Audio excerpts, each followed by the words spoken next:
கட்டழகு தோட்டம் கண்டால் கம்பன் மகன் நானம்மா. சிட்டு விழி சேதி சொன்னால் அந்த சுகம் தேனம்மா. பட்டம் விட்டு வாழும் வாழ்க்கை இன்று வந்து கூடுமோ? சட்டதிட்டம் ஏதும் இல்லா பிள்ளை குணம் ஆகுமோ?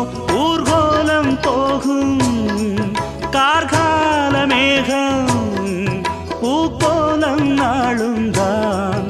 இளங்காற்றே கைகள் வீசிவா, இதம் தேடும் கதைகள் பேசவா. மணிக்குயில் இசைக்குதடி, மனமதில் மயங்குதடி. சிறகுகள் விரிந்ததடி, இளம் குருவிகள் பறந்ததடி. அடிமானே